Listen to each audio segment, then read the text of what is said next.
Friends नमस्कार। Neetu study hub में आपका बहुत बहुत स्वागत है। यदि आप Hindi THD PhD LT grade super TET या अदर वनडे एग्जाम की तैयारी कर रहे हैं तो यह आपके लिए इम्पॉर्टेंट क्वेश्चन है जो आचार्य रामचंद्र शुक्ल के कथन से लिया गया है। प्लीज़ फ्रेंड वीडियो को लाइक शेयर सब्सक्राइब कीजिएगा। चलिए प्रश्न देखते हैं। इन भक्तों का हमारे साहित्य पर बड़ा भारी उपकार है। कृष्ण भक्त कवियों के लिए यह आचार्य रामचंद्र शुक्ल का कथन है। आचार्य शुक्ल ने केशवदास को भक्ति काल में सम्मिलित किया है। आचार्य रामचंद्र शुक्ल के अनुसार तुलसीदास के गुरु थे नरहरि आनंद। आचार्य रामचंद्र शुक्ल ने तुलसीदास का जन्म स्थान माना है राजापुर। रामचरितमानस को लोगों के हृदय का हार कहा है आचार्य रामचंद्र शुक्ल ने। आचार्य रामचंद्र शुक्ल ने गोस्वामी जी की भक्ति पद्धति की सबसे बड़ी विशेषता है उसकी सर्वांग पूर्णता। रामचरितमानस में तुलसी केवल कवि रूप में ही नहीं उपदेशक के रूप में भी सामने आते हैं। यह आचार्य शुक्ल का कथन है। गोस्वामी जी के रचे 12 ग्रंथ प्रसिद्ध हैं जिनमें 5 बड़े और 7 छोटे हैं। प्रेम और श्रृंगार का ऐसा वर्णन जो बिना किसी लज्जा और संकोच के सबके सामने पढ़ा जा सके का ही है, मतलब तुलसीदास का ही है। अगला कथन है, हम निसंकोच कह सकते हैं कि यह एक कवि ही हिंदी को प्रौढ़ साहित्यिक भाषा सिद्ध करने के लिए काफ़ी है। यह तुलसीदास के लिए है। आगे देखते हैं आधुनिक काल से इनका कथन। अब तक पाई गई पुस्तकों में यह भाषा योग वासिष्ठ ही सबसे पुराना है जिसमें गद्य अपने परिष्कृत रूप में दिखाई पड़ता है। भाषा योग वशिष्ठ को परिमार्जित गद्य की प्रथम पुस्तक और राम प्रसाद निरंजनी को प्रथम प्रौढ़ गद्य लेखक मान सकते हैं। आगे देखते हैं, जिस प्रकार वे अपनी अरबी फारसी मिली हिंदी को ही उर्दू कहते थे उसी प्रकार संस्कृत मिली हिंदी को भाखा इंसा अल्लाह खां के लिए यह कथन है। अभी हिंदी में कविता हुई कहाँ। सूर तुलसी बिहारी आदि ने जिसमें कविता की है वह तो भाखा है, हिंदी नहीं। बाबू अयोध्या प्रसाद खत्री का कथन है। आरंभिक काल के चारों लेखकों में इंसा की भाषा सबसे चटकीली मटकीली मुहावरेदार और चलती है। यह आचार्य रामचंद्र शुक्ल का कथन है इंसा अल्लाह खां के बारे में। असली हिंदी का नमूना लेकर उस समय राजा लक्ष्मण सिंह ही आगे बढ़े। अगला कथन है इसमें भी बड़ा काम इन्होंने यह किया कि साहित्य को नवीन मार्ग दिखाया और वे उसे शिक्षित जनता के साहचर्य में ले आए। यह भारतेंदु हरिश्चंद्र के लिए है इनका कथन। प्रेम घन में पुरानी परंपरा का निर्वाह अधिक दिखाई पड़ता है। यहाँ पुरानी परंपरा से मतलब भाषा से है। आगे देखते हैं, विलक्षण बात यह है कि आधुनिक गद्य साहित्य की परंपरा का परिवर्तन नाटकों से हुआ। अंग्रेजी ढंग का मौलिक उपन्यास पहले पहले हिंदी में लाला श्रीनिवास दास की परीक्षा गुरु निकला था।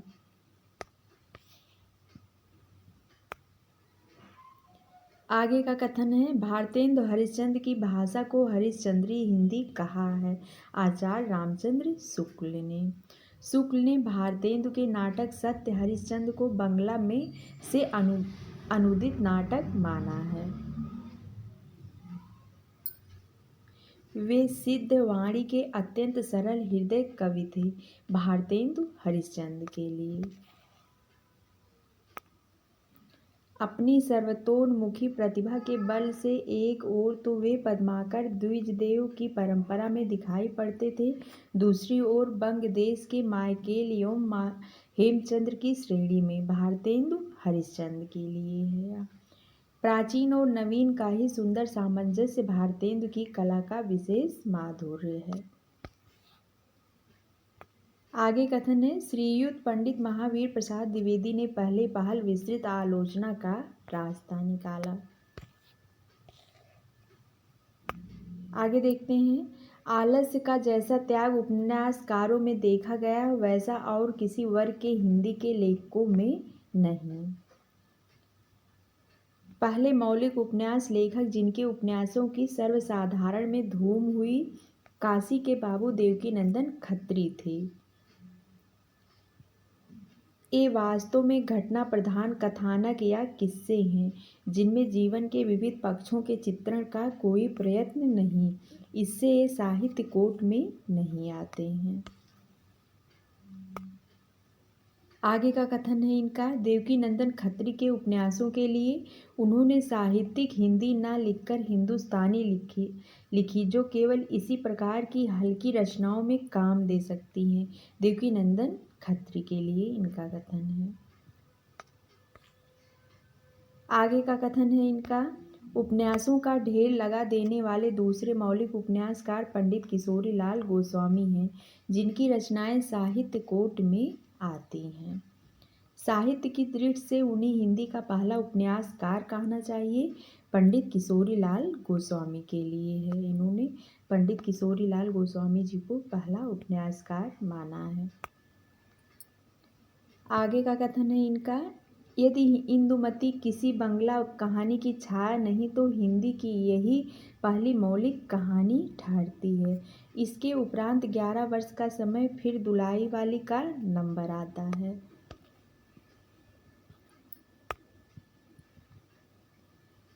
आगे है, यदि गद्य कवियों या लेखकों की कसौटी है तो निबंध गद्य की कसौटी है। यह बार बार पूछा जाने वाला है। आचार्य शुक्ल का कथन है, भाषा की पूर्ण शक्ति का विकास निबंधों में ही सबसे अधिक संभव होता है।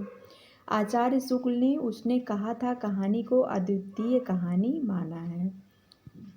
इसके पक्के यथार्थवाद के बीच सुरुचि का चरम, मर्यादा के भीतर भावुकता का चरम उत्कर्ष अत्यंत निपुणता के साथ संपुटित है।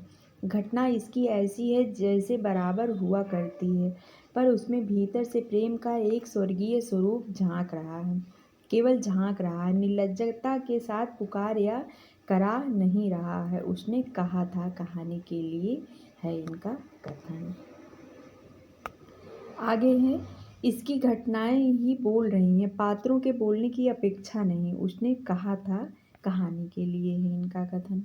आचार्य शुक्ल ने महावीर प्रसाद द्विवेदी के लेखों को बातों के संग्रह कहा है। द्विवेदी जी के लेखों को पढ़ने में ऐसा जान पड़ता है कि लेखक बहुत मोटी अक्ल के पाठकों के लिए लिख रहा है। पंडित गोविंद नारायण मिश्र के गद्य को समास अनुप्रास में गुथे शब्द गुच्छों का एक अटाला समझिए।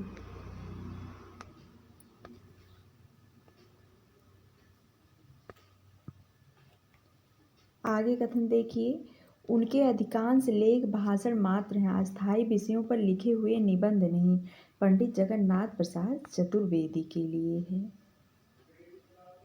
यह बेधड़क कहा जा सकता है कि शैली की जो विशिष्टता और अर्थ गर्भित वक्रता गुलेरी जी में मिलती है और किसी लेखक में नहीं।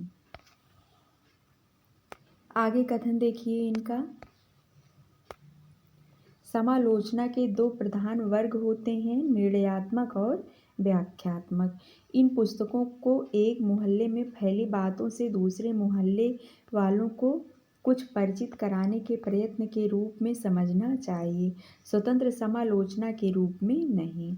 महावीर प्रसाद द्विवेदी की आलोचनात्मक पुस्तकों के लिए है।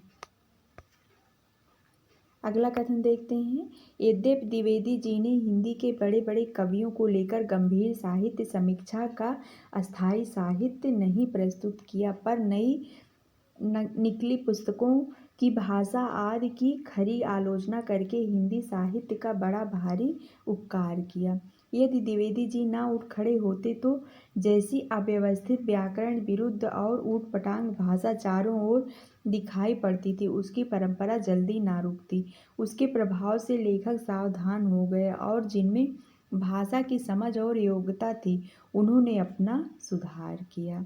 यह आचार्य शुक्ल द्विवेदी जी के बारे में कह रहे हैं। आचार्य शुक्ल ने मिश्र बंधु विनोद को बड़ा भारी इतिवृत्त संग्रह कहा है। प्रसाद जी ने अपना क्षेत्र प्राचीन हिंदू काल के भीतर चुना और प्रेमी जी ने मुस्लिम काल के भीतर। प्रसाद के नाटकों में स्कंद गुप्त श्रेष्ठ है और प्रेमी के नाटकों में रक्षाबंधन। या हरिकृष्ण प्रेमी और जयशंकर प्रसाद के लिए शुक्ल जी का कथन है। केवल प्रोफेसर नगेंद्र की सुमित्रा नंदन पंत पुस्तक ही ठिकाने की मिली छायावाद की आलोचना के संबंध में। काव्य अधिकतर भाव व्यंजनात्मक और वर्णनात्मक है। अयोध्या सिंह उपाध्याय के लिए है इनका कथन। गुप्त जी वास्तव में सामंजस्यवादी कवि हैं, प्रतिक्रिया का प्रदर्शन करने वाले अथवा मद में झुमाने वाले कवि नहीं। सब प्रकार की उच्चता से प्रभावित होने वाला हृदय उन्हें प्राप्त है। प्राचीन के प्रति पूज्य भाव और नवीन के प्रति उत्साह दोनों इनमें है। मैथिली शरण गुप्त के लिए है शुक्ल जी का कथन। उनका जीवन क्या था? जीवन की विषमता का एक छांटा हुआ दृष्टांत था। पंडित सत्यनारायण कविरत्न के लिए है इनका कथन। उसका प्रधान लक्ष्य काव्य शैली की ओर था, वस्तु विधान की ओर नहीं। अर्थभूम या वस्तुभूम का तो उसके भीतर बहुत संकोच हो गया। छायावाद के लिए यह कथन। हिंदी कविता की नई धारा का प्रवर्तक इन्हीं को, विशेषतः श्री मैथिली शरण गुप्त और श्री मुकुटधर पांडे को समझना चाहिए। यह छायावाद के लिए है।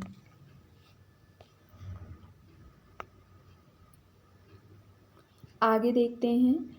असीम और अज्ञात प्रियतम की प्रति अत्यंत चित्रमय भाषा में अनेक प्रकार के प्रेमोद्गार तक ही काव्य की गतिविधि प्रायः बंध गई। छायावाद के लिए है। छायावाद शब्द का प्रयोग रहस्यवाद तक ही न रहकर काव्य शैली के संबंध में भी प्रतीकवाद सिंबलिज्म के अर्थ में होने लगा। छायावाद को चित्र भाषा या व्यंजना पद्धत कहा है आचार्य शुक्ल ने। छायावाद शब्द का प्रयोग दो अर्थों में समझना चाहिए। एक तो रहस्यवाद के अर्थ में, जहाँ उसका संबंध काव्य वस्तु से होता है, अर्थात जहाँ कवि उस अनंत और अज्ञात प्रियतम को आलंबन बनाकर अत्यंत चित्रमयी भाषा में प्रेम की अनेक प्रकार से व्यंजना करता है। छायावाद शब्द का दूसरा प्रयोग काव्य शैली या पद्धति विशेष की व्यापक अर्थ में है।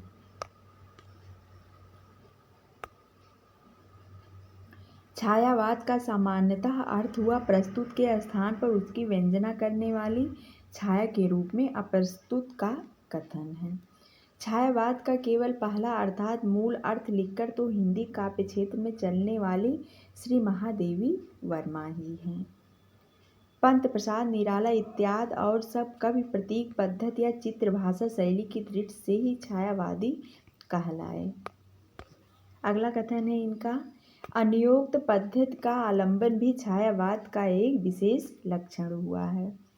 छायावाद का चलन द्विवेदी काल की रूखी इतिवृत्तात्मकता की प्रतिक्रिया के रूप में हुआ था।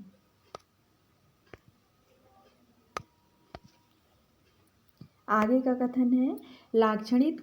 लाक्षणिक और व्यंजनात्मक पद्धति का प्रगल्भ और प्रचुर विकास छायावाद की काव्य शैली की असली विशेषता है। छायावाद की प्रवृत्ति अधिकतर प्रेम गीतात्मक है। आगे का कथन है। जयशंकर प्रसाद की कृत आंसू को श्रृंगारी विप्रलंब कहा है आचार्य शुक्ल ने। आगे देखते हैं फुटकल के संबंध में इनका कथन। ज्ञानाश्रयी शाखा और प्रेमाश्रयी शाखा नामकरण आचार्य रामचंद्र शुक्ल की देन है। यद्यपि यह छोटा है पर इसकी रचना बहुत सरस और हृदय ग्राहिणी है। कवि भी भावुकता का परिचय देती है। यह सुदामा चरित्र के विषय में है नरोत्तम दास के लिए। आचार्य शुक्ल ने आचार्य रामचंद्र शुक्ल ने त्रिवेणी में 3 महाकवियों की समीक्षाएं प्रस्तुत की हैं, सूरदास, तुलसीदास और जायसी की। अगला कथन है, वात्सल्य के क्षेत्र में जितना अधिक उद्घाटन सूर ने अपनी बंद आंखों से किया, इतना किसी और कवि ने नहीं। इन क्षेत्रों का तो वो कोना कोना झांक आए हैं। यह सूरदास के संबंध में है। आचार्य रामचंद्र शुक्ल ने भूषण को हिंदू जाति का प्रतिनिधि कवि कहा है, छत्रसाल और शिवाजी की वीरतापूर्ण रचनाओं के कारण। आचार्य शुक्ल में घनानंद को साक्षात रसमूर्ति कहा है।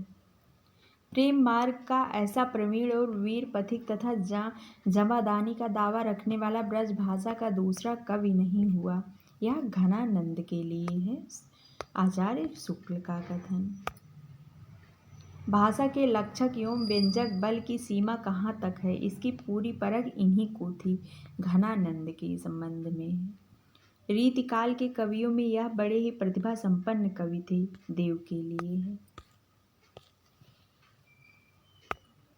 अगला कथन है, आचार्य शुक्ल के अनुसार बोधा एक रसिक कवि थे। हिंदी रीति ग्रंथों की अखंड परंपरा एवं रीतिकाल का आरंभ आचार्य शुक्ल चिंतामणि से मानते हैं। केसों को कठिन काव्य का प्रेस शुक्ल ने उनकी क्लिष्टता के कारण कहा है। शुक्ल ने प्रथम आचार्य चिंतामणि को माना है। रीतिकाल नामकरण आचार्य शुक्ल का दिया हुआ है। उन्होंने मध्यकाल के दूसरे भाग को रीतिकाल कहा है। आचार्य शुक्ल का प्रथम निबंध साहित्य है, जो 1904 ईस्वी में सरस्वती में प्रकाशित हुआ था।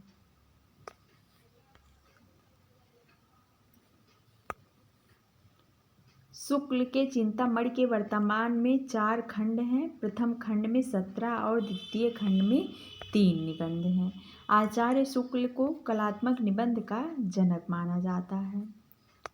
आचार्य शुक्ल को निबंध सम्राट कहा जाता है। आचार्य शुक्ल ने प्रताप नारायण मिश्र और बालकृष्ण भट्ट की तुलना एडिसन और स्टील से की है। अगला कथन है इनका हृदय कवि का, मस्तिष्क आलोचक का और जीवन अध्यापक का था। आचार्य शुक्ल के लिए है।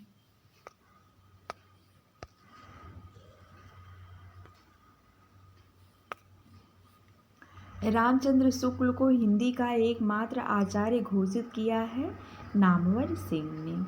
हिंदी समीक्षा को शास्त्रीय और वैज्ञानिक भूमि पर प्रतिष्ठित करने में शुक्ल जी ने युग प्रवर्तक का कार्य किया है। उनका यह कार्य हिंदी के इतिहास में सदैव स्मरणीय रहेगा।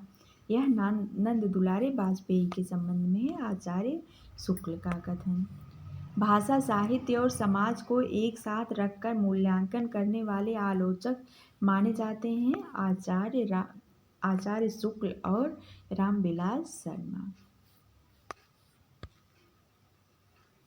अगला कथन है, चिंतामणि और रसमीमांसा शुक्ल के सैद्धांतिक आलोचना ग्रंथ हैं। कविता क्या है? काव्य में लोक मंगल की साधनावस्था, रसात्मक बोध के विविध रूप, काव्य में प्राकृतिक दृश्य, भारतेंदु हरिश्चंद्र, तुलसी का भक्ति मार्ग, मानस की धर्मभूमि, काव्य में रहस्यवाद आदि शुक्ल के अनमोल रत्न माने जाते हैं।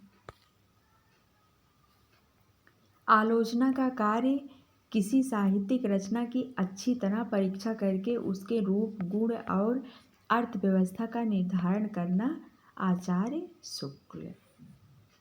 आचार्य शुक्ल मनोवैज्ञानिक आलोचना के जनक माने जाते हैं। आचार्य शुक्ल विचारात्मक निबंधों को ही सर्वश्रेष्ठ मानते हैं। फ्रेंड्स, आज के लिए बस इतना ही। मिलते हैं अगली वीडियो में। धन्यवाद।